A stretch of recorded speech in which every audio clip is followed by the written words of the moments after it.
What if everything we thought we knew about trauma, leadership, and resilience was all wrong or maybe misleading? Some break, some rise. Why?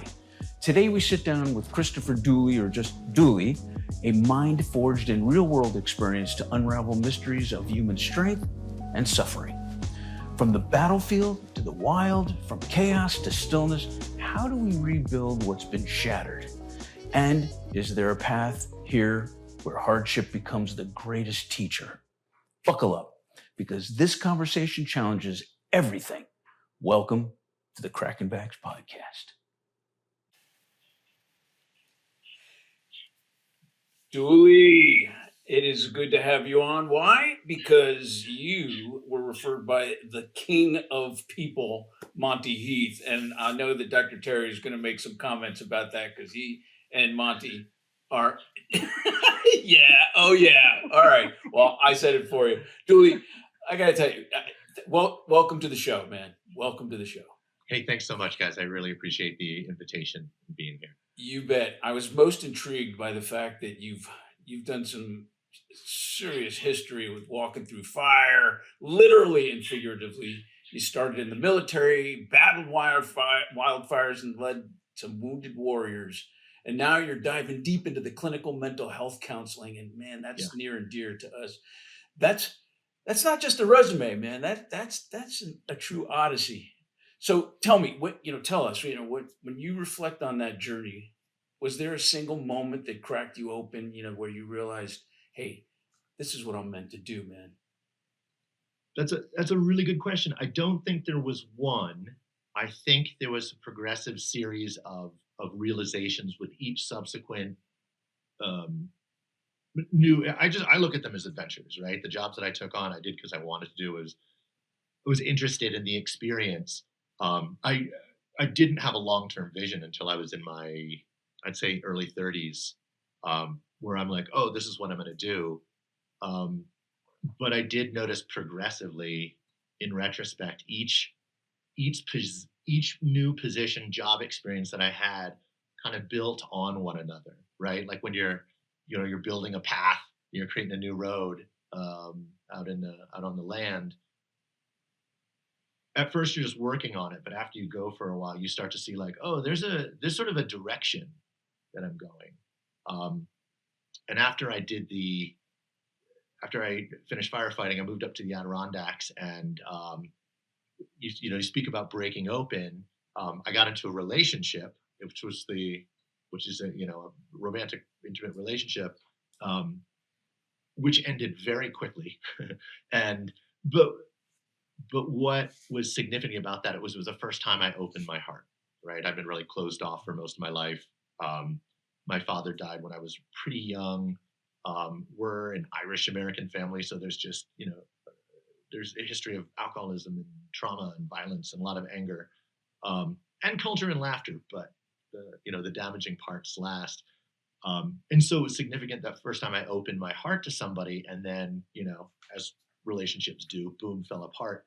um, but I ended up staying with that for some reason. I stopped drinking and smoking weed, and because as uncomfortable as it was the first time I really felt right. I think I'd been an emotional ice castle. Like I existed from here up for about 27, 28 years of my life.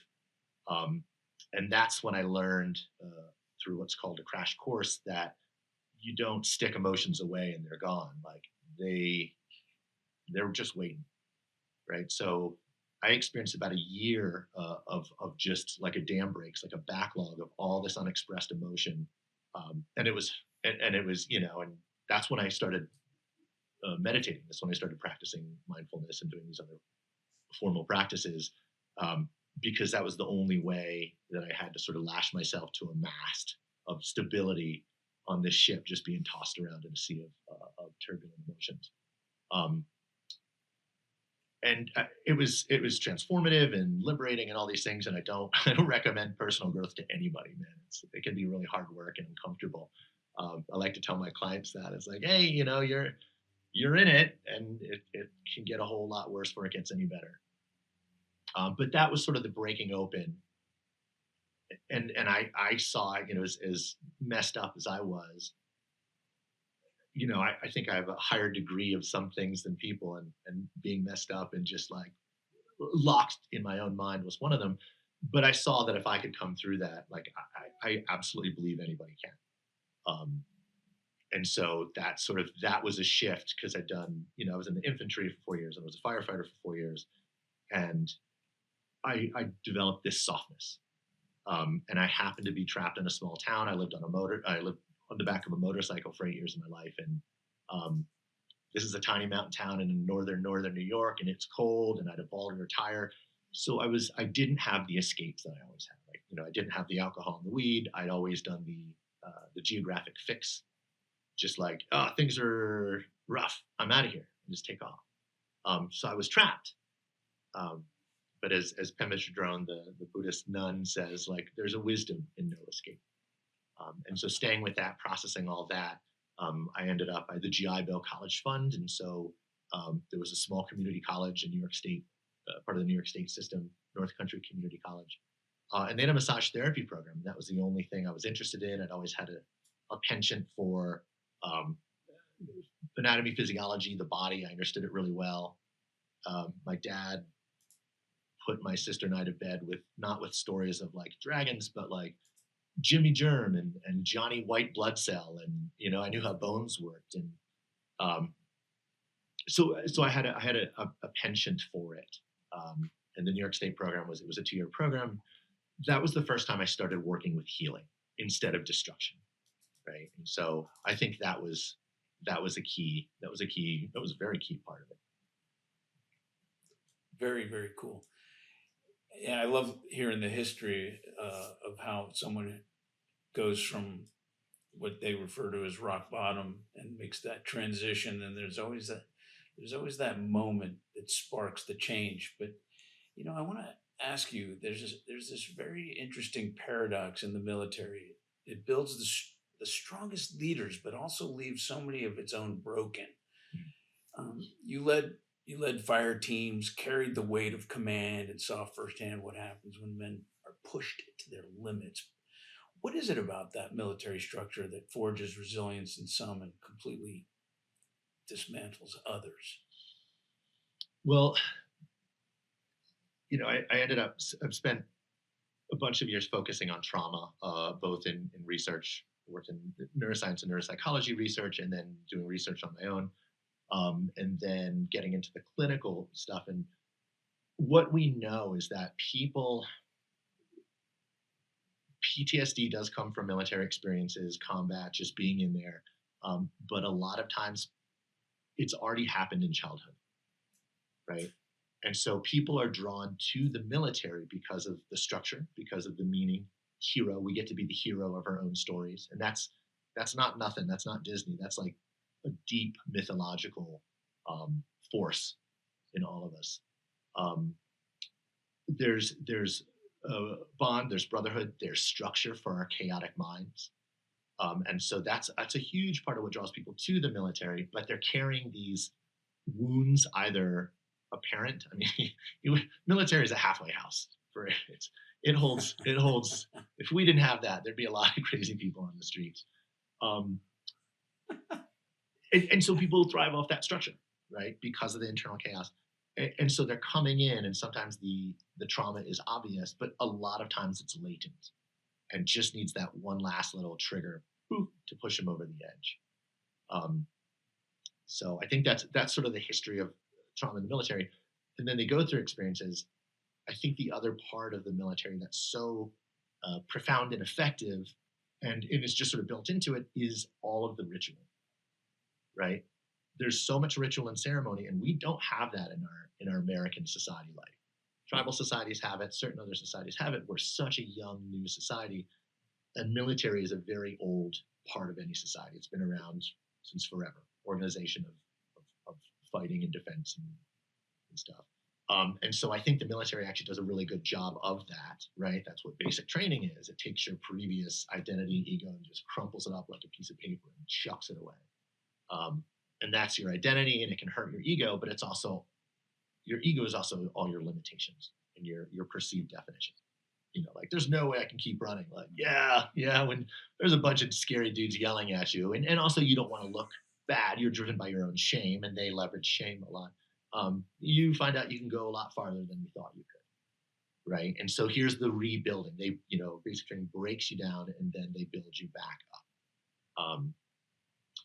Unfortunately, what they don't have is the equivalent on the out processing, right? When you're done, boop, you're out. Maybe your buddies will throw you a party, but there's not an equivalent structure and ceremony. And all warrior societies across cultures, across time, have some version, right? We have a lot of Native American tradition where when warriors come back from combat, they are separated from the tribe. They sit in a nipi, like a Lakota, like the sweat lodge. Um, there's an out processing. Like you're different. You're coming back different than you were before. And there's an honoring of that through ritual and ceremony, which our brains love. Our brains love and thrive off ritual and ceremony because it's a consistent structure in this world of chaos, right? So that's what we're lacking in the military. And I think we could really benefit by doing that. And I think I listened to one of your podcasts with Monty. You guys were talking about that. I absolutely believe that it should be done with the unit that you deploy with, right? Our military changed a lot after World War I and then going into Vietnam. It became much more mechanistic, whereas historically, Revolutionary War, War of 1812, Civil War, World War I, World War II, your unit was composed of everybody from this area of Massachusetts or this area of Georgia or this area of, Kansas. So you knew all the people you were with and you fought harder, and there's this bond, which incidentally also proves to be a really powerful resilience promoting factor protecting against PTSD. It's partly why the special forces, special operations guys have lower rates of PTSD and trauma because of the emphasis on bond. Unfortunately, that's negated by the number of times that they're going in, which far exceeds regular line units. They're just getting exposed to blasts again and again and again, and they're going deeper in, and there's, so there's all these factors that lead in. Some are protective and some are increase the threat. And so I think our entire society, and veterans in particular, would benefit tremendously if that was built into the out processing. There's some ceremony, there's some ritual processing what you go through, communalization of grief.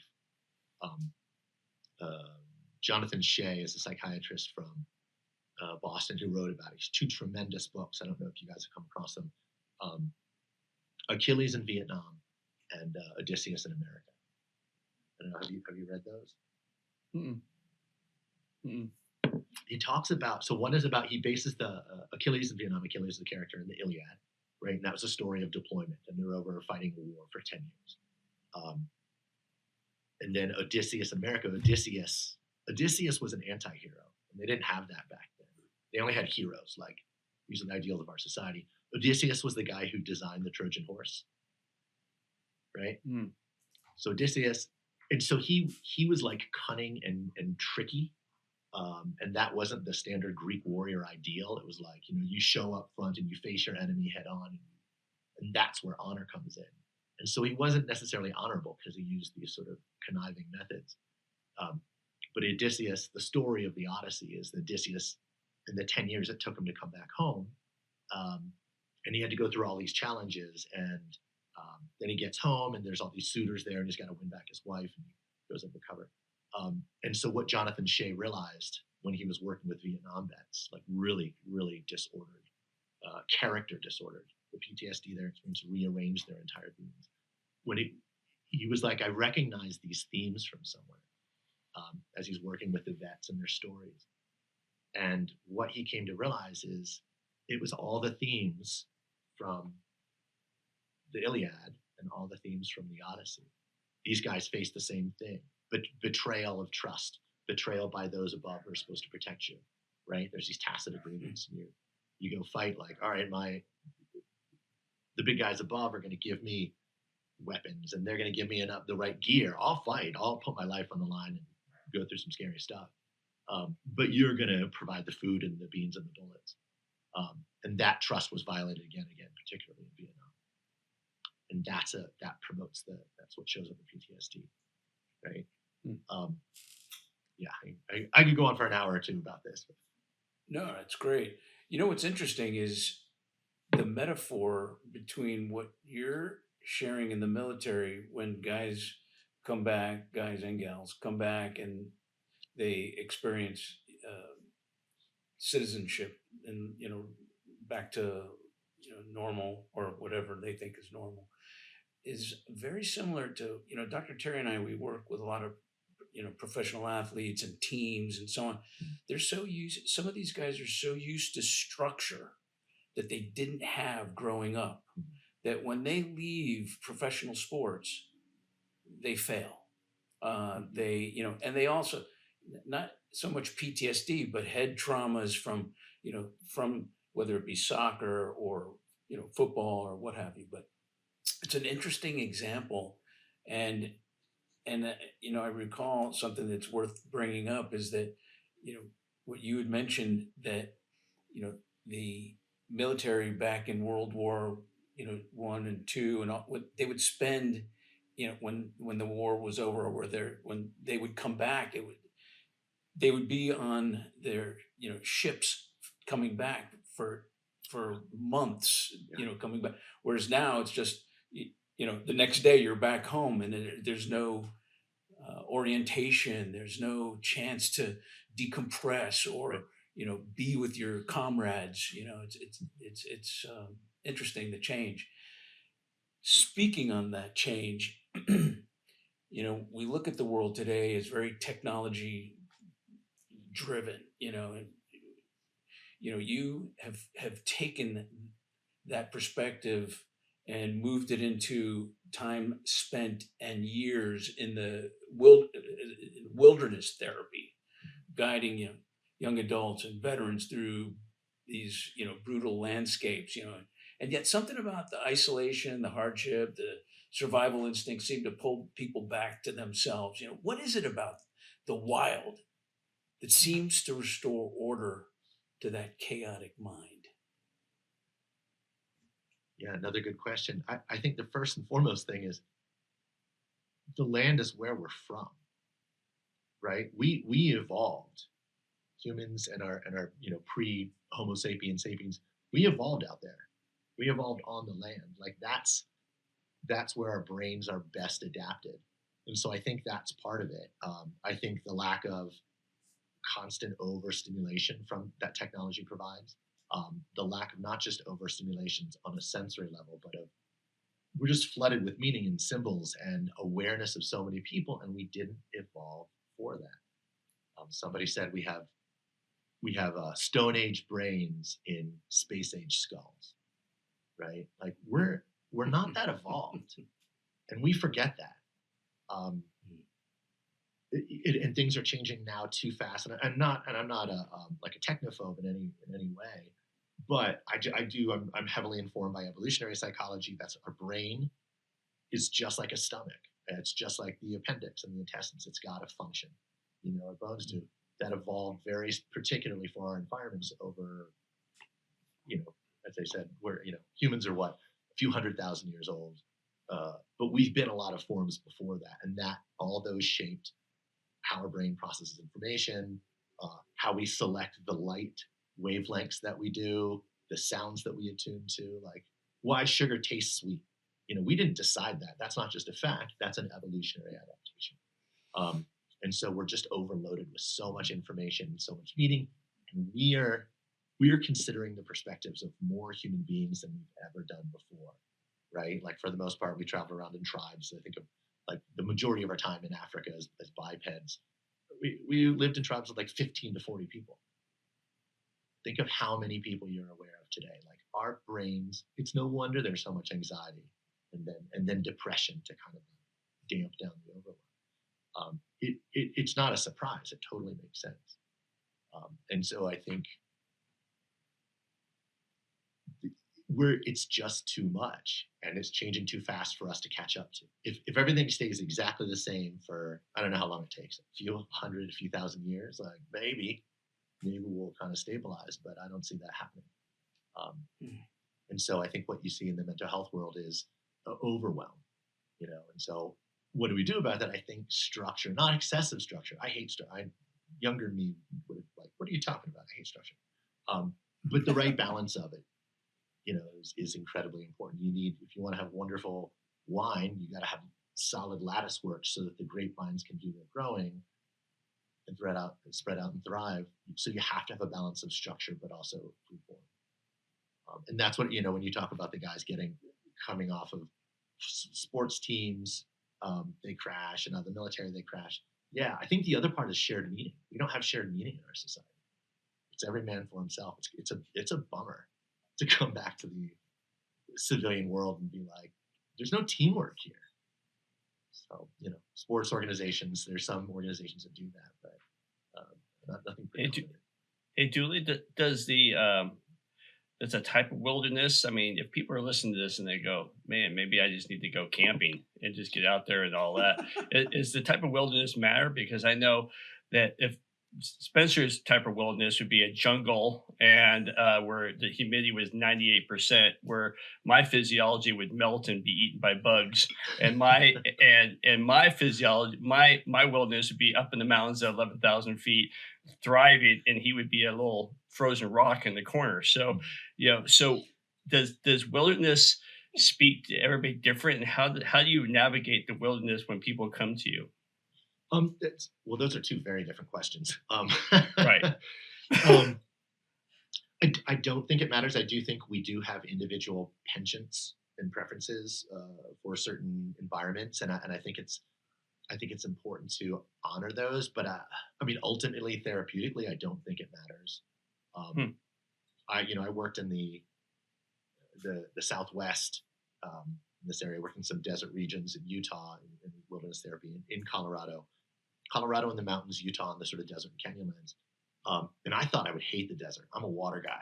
I love the ocean. I love water sports, whitewater kayaking. Give me rivers and movement, canoes, swimming, surfing, whatever it is. I love water.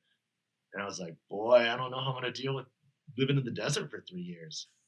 Um, and it turned out to be an incredibly magical, special place. Hmm. Even though there may not be a lot of water there, it was all formed by water, right? That area was under the ocean. That's what compressed it, made all the sandstone. And then remember there was the inland sea, remember, as if you guys are millions of years old, but there was an inland sea that covered over like where the Rockies and the Midwest are. And as the Colorado Plateau, the sort of western half of the U.S. lifted, that drained all the water out down through the Southwest, right? So that's the Grand Canyon. There's all these canyons. Where did they come from? They came from water. So you see evidence of water everywhere, even though it's an incredibly arid climate. Um, so I ended up loving it. Like it's an incredibly special place.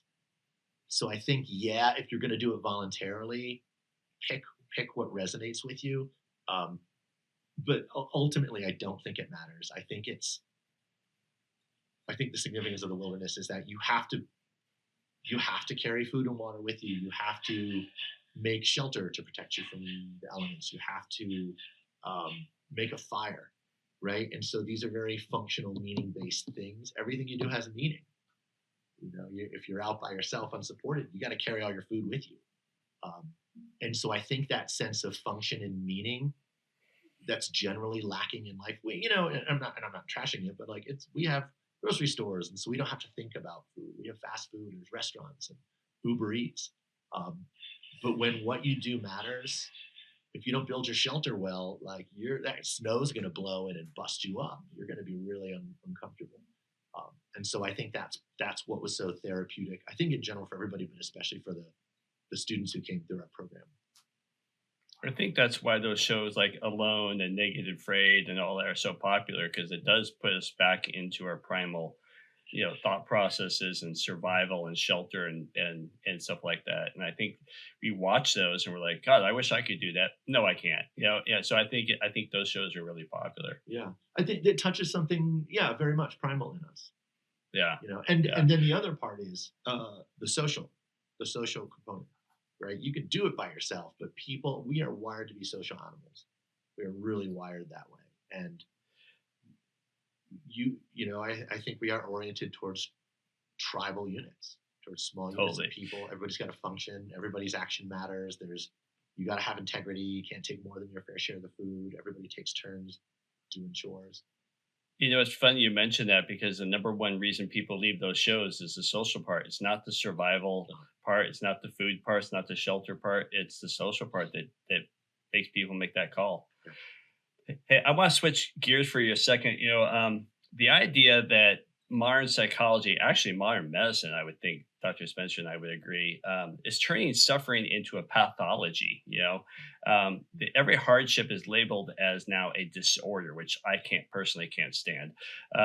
Instead of a rite of passage, and sometimes do you believe that sometimes suffering is necessary for growth? Can trauma, if processed correctly, be a thing that builds rather than destroys? And how do we help people find their path?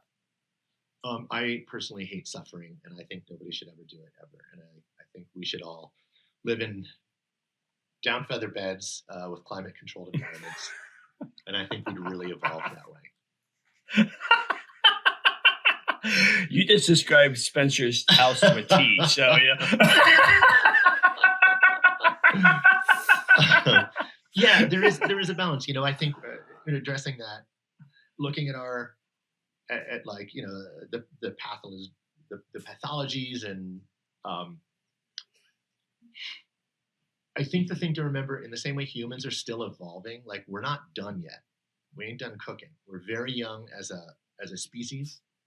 We're very young as a country. I think people forget that about our society. Like, oh, we're good, we're bad. Like we're just like a preteen, like a 14-year-old boy is my sort of metaphor.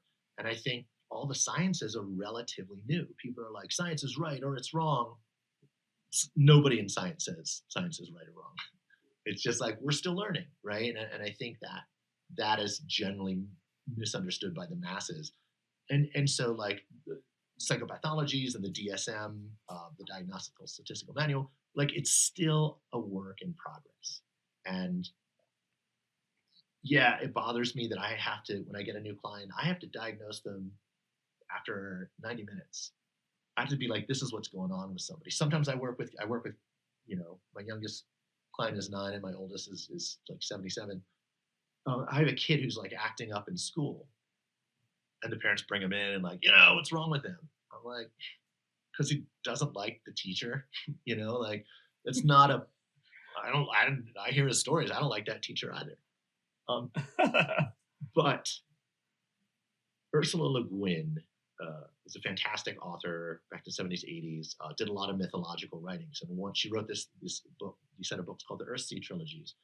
And this is before Harry Potter, but it was a story of like this kid becoming a wizard, and he had mentors. And one of the main lessons he had to learn is, in order to be able to do magic, in order to be able to influence the objects and the things around him, he had to learn the true name of that thing. Right. And that is kind of how our brains work. That's how our systems work. You need to have a name for something, because it's a lot harder to work with an amorphous mass, right? A chaotic bunch of like, I don't know, this dude's unhappy. And so that's the need. I think that's the structured component. But like Zen talks about the finger pointing at the moon. Like we're pointing at the moon, like look at that amazing thing up there, and then we get like entranced with our own finger, and we miss the moon. We do this with words too. We get caught up with the names for things, and we forget the actuality, right? Because that's how brains work. And so it's a necessary thing. We're still growing, but that's kind of where we are in our immaturity. Right? We're getting better, constantly improving. That's just, you kind of do have to work from the ground up. And then to address the second part of that question, absolutely suffering is critical. It's such an important part.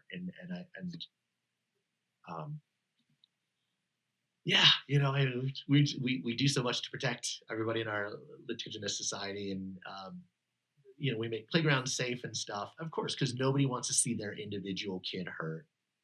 Have a broken bone, have a head injury. But it is protecting us from these very necessary bumps and scrapes and bruises. Where that balance is, I don't think anyone knows.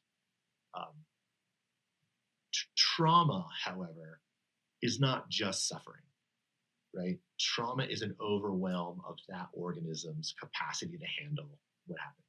Trauma is never the event. Trauma is the organism's response to that overwhelm, because it's being overwhelmed, right? And so, is trauma beneficial? I would say absolutely not. It's devastating and destructive. It it's not the end of the story though, right? Trauma is not a lifetime curse. It's not a sentence. It is remediable. We can do something about it, but man, it's really hard. It's really challenging, and I think what makes it especially challenging in the psychological world, in the medical world, in the treatment world, we have it in the nonprofit world. Um, just like traumatic brain injury, it's so individual and unique to each person, right? The exact same thing could happen to all three of us, and maybe one or two of us would walk away with lasting trauma. And maybe it only lasts, I think like it's acute stress disorder up to a month. Trauma has to be in place. The symptoms have to be in place for like 6 months. And maybe it can resolve, and maybe you need support. But I think part of why it's so challenging is because there's no one set treatment for every person's situation. And I strongly, and so that's why, like, what do we do about it? It's a journey. Like it's a big burden. You got handed a bunch of shit, and um, but it's not your fault, but it's your responsibility, right? And you have to try a bunch of different things. I'm a big fan of that. Experiment with a lot of things. I spent time as a massage therapist. I was very science based, but I tried a lot of woo woo stuff. I've experimented with it, and some things I found like, oh, this has a meaning. There's some rationale to it, and others just bunk. But you got to find out what works for you. And so I absolutely encourage exploration. Try acupuncture. Try, people think meditation is pretty woo woo, and I can understand that it's not. It's one of the hardest things you can do, but you got to try a bunch of different things, and when you do that, you'll find things that work that are really profound. Mm, thank you for that so much. You know, you in order to go through all this stuff, you had to learn about, and with the military and the fire department, very structured things like you've talked about. You've been around great leaders, and leadership isn't just barking orders like some people think of the military. Its ability to inspire, to shape, to correct without crushing that soul. So, what do most people get wrong about leadership? Is there a fundamental principle that you've learned through all your different experiences? And what have you found that separates great leaders from tyrants? Um, I think it is. That's also a very individual thing. It depends what that person's done. I would say authenticity is key. Um, Authenticity, honesty, um, leading by example. Some of the most impactful leaders, in my experience, they could always do. They would never ask me to do what they couldn't do. Right? They always had done it, and so they knew what that took.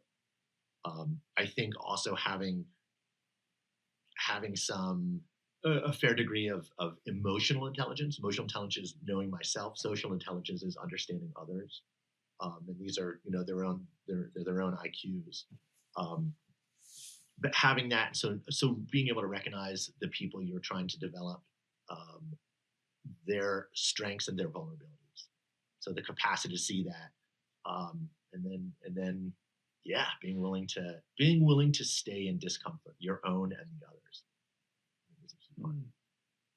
I think it's really fascinating that, and probably a highlight in one of your recent comments, you could take the same stimulus and each one of us will perceive it differently. And I look at great businessmen or that have multiple businesses, or you know and one can, a conglomerate can go really wrong, and yet they just keep pressing on. They know how to manage, whether you like them or not. But I think of Elon Musk. I mean, people are bombing his his Teslas, but man, he just stays the course. He finds ways to fix things, and and then leadership is like that. Great leadership.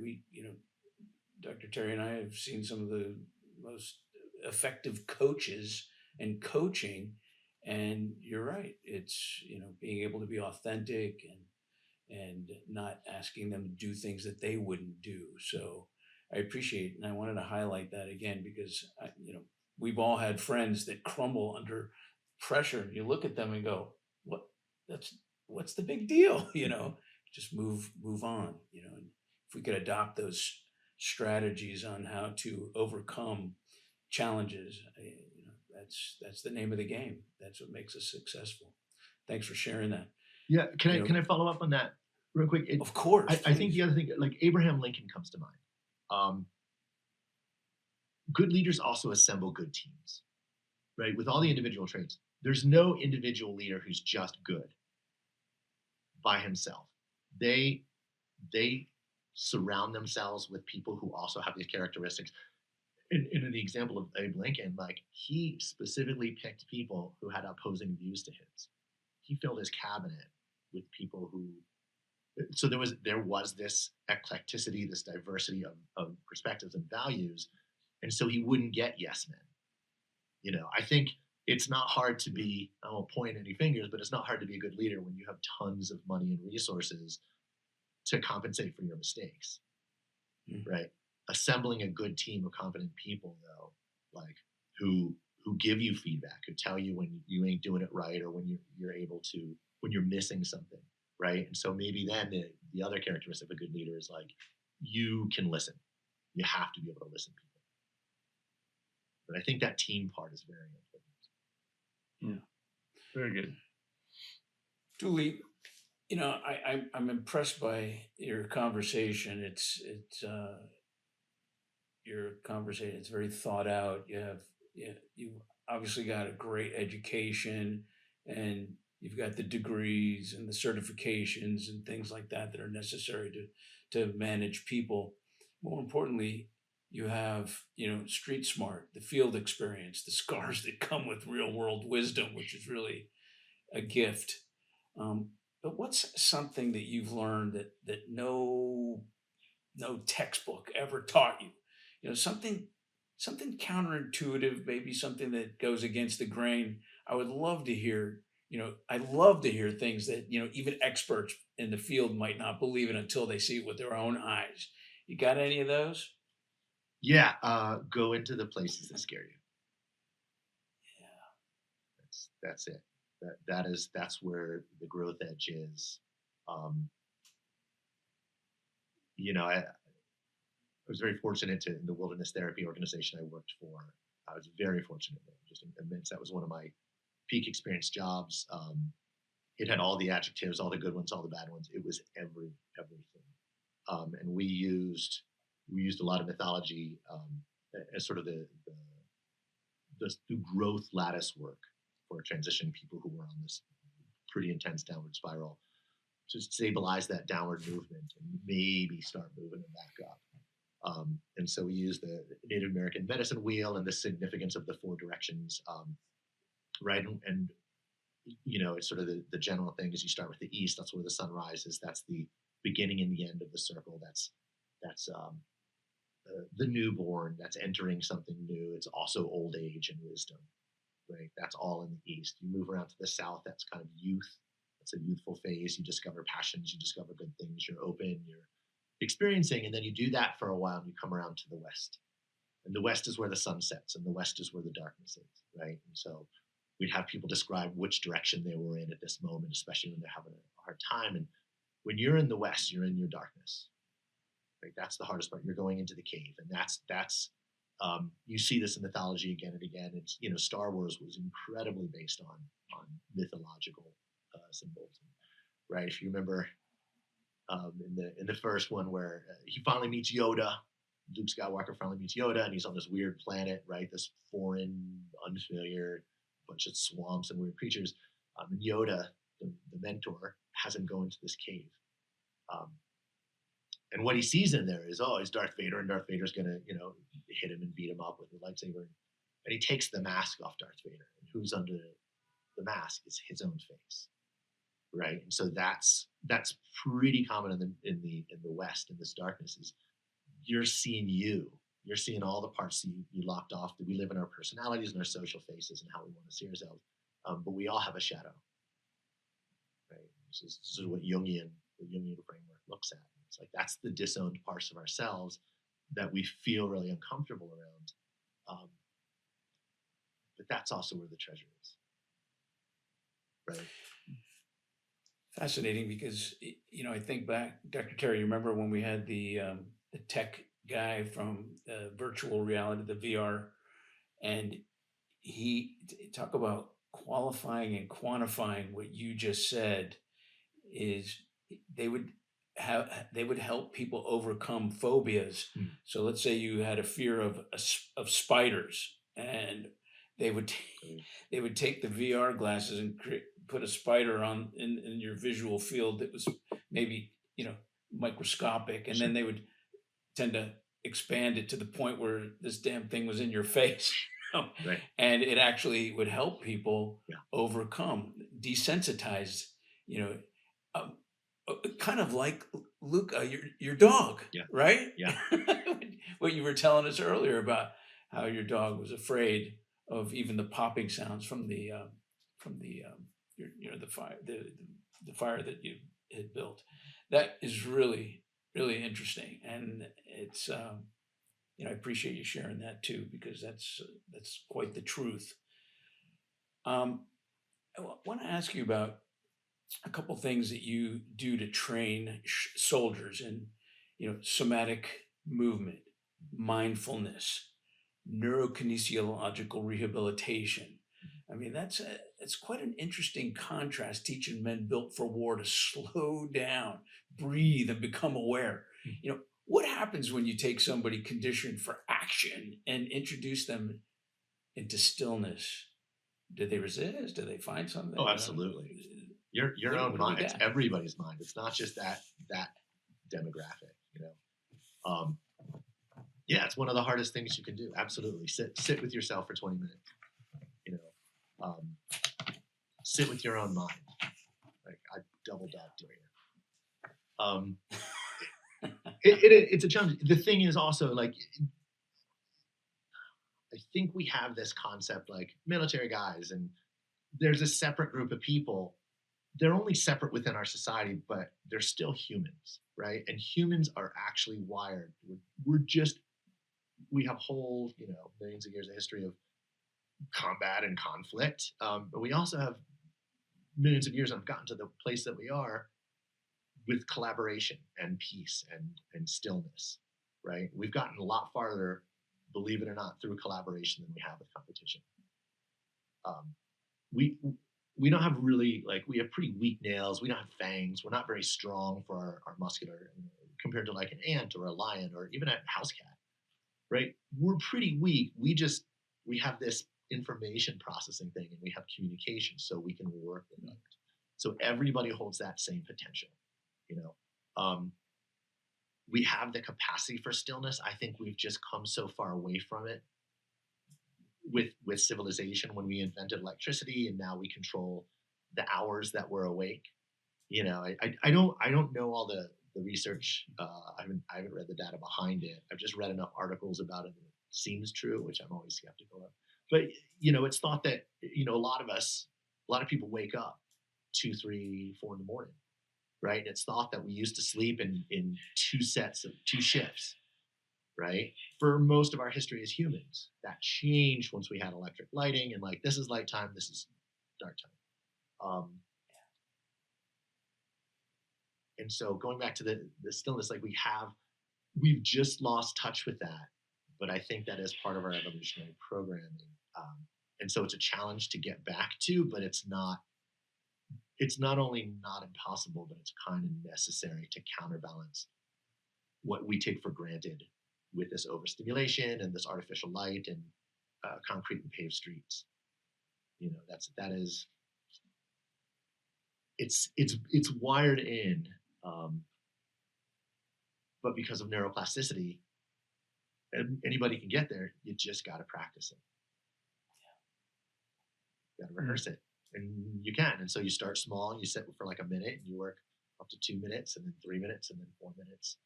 Um, but what happens is that you develop your inherent capacity uh, to allow everything to just be as it is. Right? You can notice the anxious thoughts. You can notice an angry thought, but instead of getting carried away by each one as if it's a wave, if you're not, if you want, you can just ride the wave of intensity and let it pass by you, and then you sink back where you are. Because we know waves don't move water; they're force moving through water. And so, practicing mindfulness develops your inherent natural human capacity to just stay.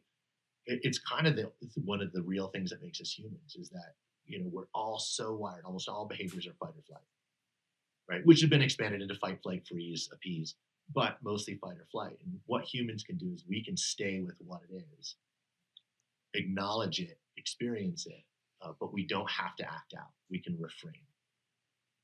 And that's the essence of sort of practicing peace and stillness, even allowing. That's fantastic.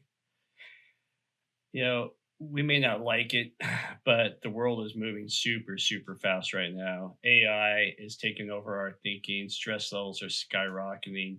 Leadership is becoming more and more about emotional intelligence. Given everything you studied, where do you see this mental health and leadership development with this new thing called AI and all that? What's your role in the future, and how do you see people navigate this new landscape? I think every new technology, even books, man, was resisted and rejected when it first came on the scene. They all television, books were considered like, oh, you're not doing any work on the farm, like that's idle, and you're getting these strange ideas from elsewhere. And they'll poison you and take over. And so we're just barely not monkeys, man. That's my trademark copyright thing. We have a thin neocortex that's like what a few millimeters, not even a whole centimeter deep on our brain. 3 pounds of jellied meat floating in pitch blackness in cerebrospinal fluid, but I just call it booger juice. So we're just barely not monkeys, right? We're afraid a lot. That's our natural inherent thing. That's sort of an automatic response to anything strange or different. That's wired into us. We don't have to obey that compulsion, but if you look through history and see that we have this tendency, maybe the new technology, the new thing is not so horrific. It's just that we're not used to it. My sense, if that holds true, is that eventually it'll just become like televisions. Like we can use it to our benefit, and there's going to be some costs to it. I think it's new, it's disruptive. We'll adapt to it. We can use it. I had a client recently who uses ChatGPT a lot, and he's very studious. He's kind of a star client because he really does his homework. What we do in the 1 hour session, that's not going to cure you or fix you. I'm just going to provide some feedback and some things to consider. But you got to integrate that. You have to work on that on your own on the outside. That's where the real progress is. And so he would take notes on all our sessions and really process it and really be active. And so then he took a few months of sessions and entered it to ChatGPT and was like, "What's wrong with me? And what do I do about it?" Which is great. That's what it can be for. And of course, it was lacking on some details and it was inaccurate on some things. But we've been processing. We've been going through these. I was like, "How does this one strike you?" And then we would have to develop a discussion. And so, like a lot of these things, it can be a great conversation starter. It can assess, summarize information in a way, but like people don't like dating apps. Like you still have to meet the person, and you still have to get along with them, and you still have to let your pheromones exchange, and you still have to see if you're compatible. Like it's sort of a shortcut for getting there, but you still got to do all the regular work. And the same thing with this. The information he got from ChatGPT has been great, and so we take the stuff that's helpful and we chuck the stuff that's like, "Does that land?" And he's like, "Nah, it didn't land." So we just chuck it. Fantastic. That's a great answer. I love it because you hear so much about AI and the fears and all that. Yeah. But you made a good metaphor with the TV or books and the TV. I love Yeah. that. Or music. Remember when the Beatles came out and Elvis came out? Oh, they're the devil. Boom. You know. Radio. Yeah. Radio was horrific. And then music, absolutely. Yeah. That's true. We're just, I mean, Great. if you guys can remember that, just take that framework, but don't steal my thunder. I'm gonna make billions off of a T-shirt, or hundreds. I'll make hundreds of dollars. But if you can remember that, like, it explains all of our socio-political conflict, right? We're just barely not monkeys. We just think we're really evolved. Our nation is new. Technology is new. We're still working on cars. Have been around for 100 some odd years. You know, we get mad that our cell phones drop service. Like, we've only had them like 30 years or something, right? We're still working out the bugs on cars. You know, Ford brakes are notoriously bad. Like, I'm just like, give it a chance. We're still getting there. So I think the same thing with music, AI, you name it. Excellent, man. All right. Dewey, we're going into our favorite part of our program here, nearing the end, but it's never the end because this is just the beginning of our fun here. It's our rapid fire questions. We got 5 of them for you. Oh, Lordy. I'm sure you're pretty good about thinking on your feet here. So if you're ready for number 1, give me the thumbs up. You okay? All right. Dewey, you lived a life most people wouldn't believe if it were written in a novel, but now you're using all of that hard-won experience to help others, and I appreciate that. If you had to leave the audience with one hard truth, one lesson that might be painful but ultimately liberating, what would that be?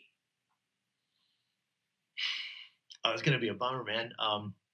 You probably already have all the answers you need.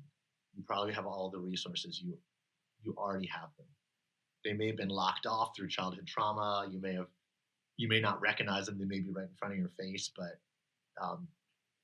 yeah, that's a central approach of all the therapeutic work that I do. It's like, I absolutely believe people have the resources, the strength, the power, and the answers.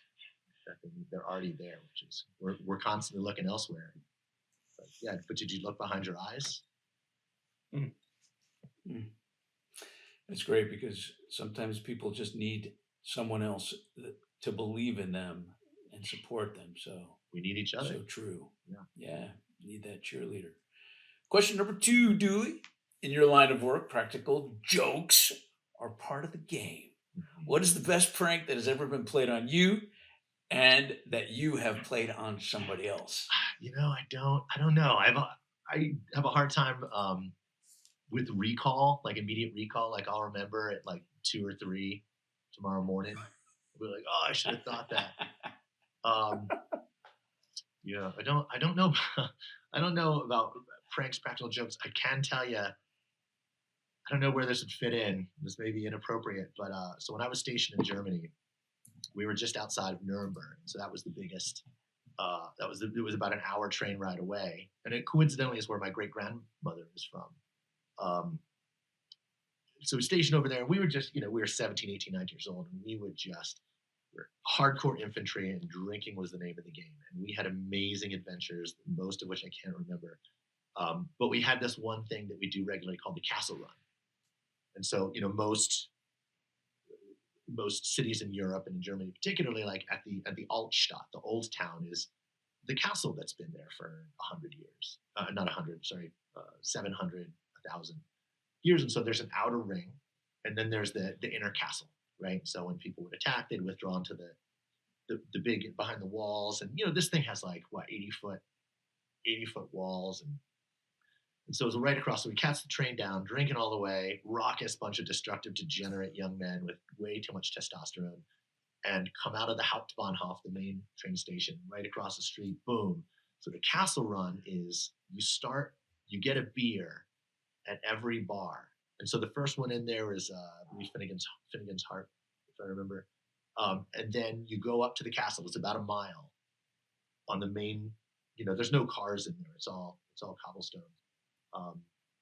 Could be misremembering that.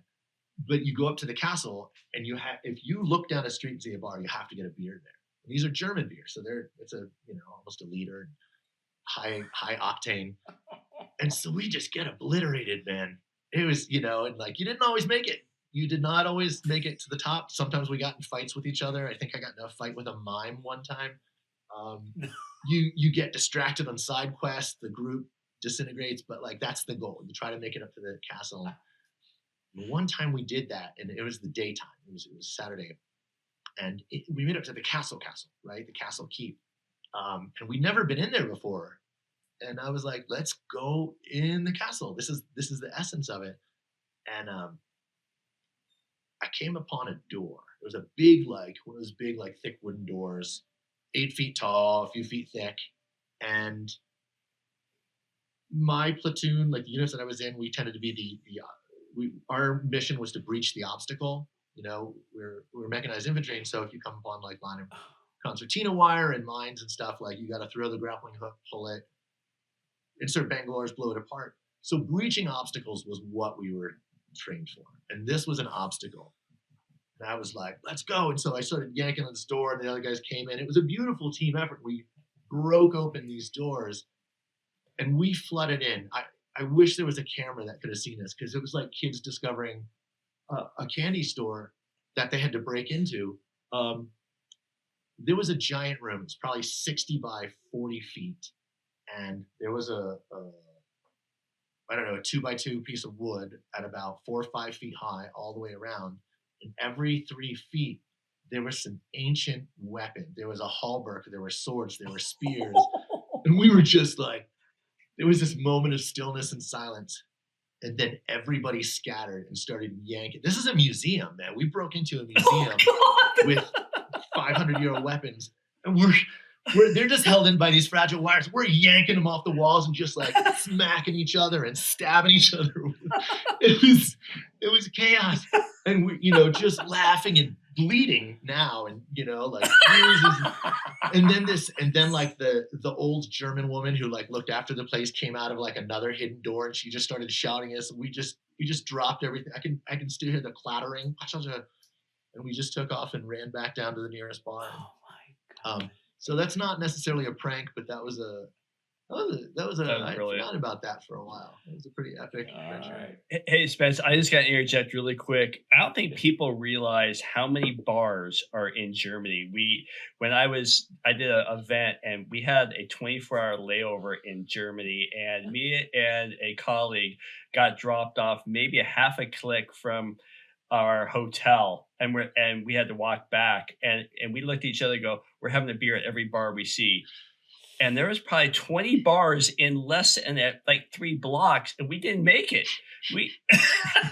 In fact, we overslept and almost missed our plane. So I don't people realize how many bars. So your story, I'm sorry, just reminded me at Stefan, like there are a lot of bars, and those beers are powerful. So yeah, they're big and strong.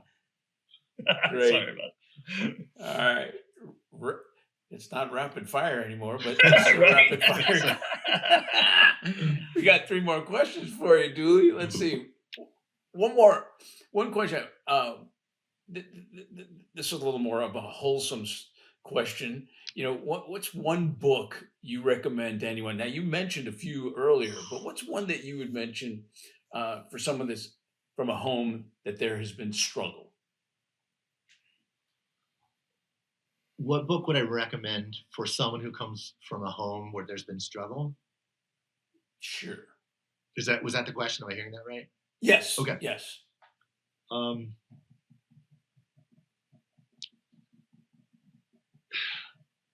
I'd recommend Pema Chodron, who's this American but Tibetan Buddhist nun, and she pretty much anything by her is going to be pretty solid. A lot of these are short books, and they're excerpts from, or they're transcriptions of her talks. One would be When Things Fall Apart, and the other parallel would be The Places That Scare You. Fantastic. It's they're no nonsense, no bullshit. Insight from the heart. It's a compassionate approach, but there's no bullshit about it. It's very direct and raw and real. And I know you said one, but I don't follow the rules, man. No, but actually, I think we should put those books as reference in our description when we put the podcast out, because those sound interesting, and some people would really want to get a grip on those books. Thanks for that. Question number 4: if you could walk with anyone in history, past or present, and have their attention for just 1 hour, who would you choose, and what would you ask them? Oh, first person that comes to mind is Martin Luther King, I think. Nice. And the questions, I would ask him a lot of questions, but just like how can you stay so calm? How do you stay so calm? How do you maintain the hope and the belief in people? Like that. There's one story. I took a summer and I just read every book in my school library about him. We all know, like, oh, Martin Luther King Day, but who is this person? And I wanted to know who he was. So I read his autobiography, I read biographies, and then a bunch of like letters from a Birmingham jail. And there was one, I think this is from a biography, but there was one time when he was leading a march. It was through a neighborhood, and there was, a lot of folks were lined up on the streets watching, and they weren't all friendly. A lot of them were pretty hostile. And one in particular was this guy who was a corrections officer. I'm pretty sure this is around Birmingham, Alabama. Corrections officer, and he just had such hate and anger and violence. So he stepped down off the curb, and this is him telling the story. Stepped down off the curb, and he punched Martin Luther King in the face as hard as he could, just like crack from the side. And Martin Luther King did this, and he came back up, and he just kept walking. And that correction officer said that changed his life. Right. And so that capacity for someone to take the abuse, the violence, the hatred and rejection, man, I look up to it, but I don't know that I'll ever get there. And so I would need to hear from him, like, how you would get there, man. Wow. Hey, Dooley, I got to tell you, man, you've said a couple things that absolutely inspire me, and I appreciate that. I got one more rapid fire question for you. What do you want to be remembered for? Oh, I don't care. You know what? I've been asked that. I don't think like that. I don't think about. I kind of gave that up a long time ago as part of my own growth, and thinking about what other people think about me. I care about being effective. I care about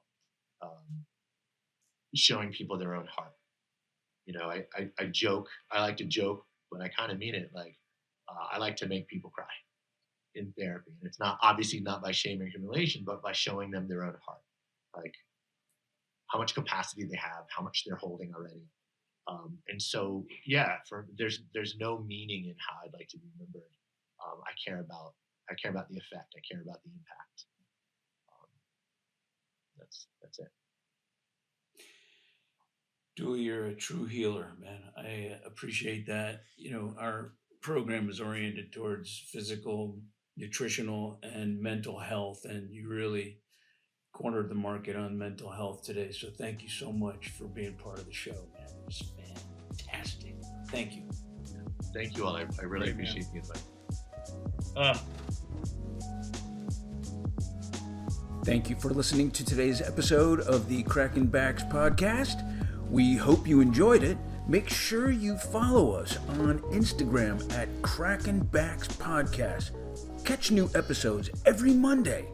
See you next time.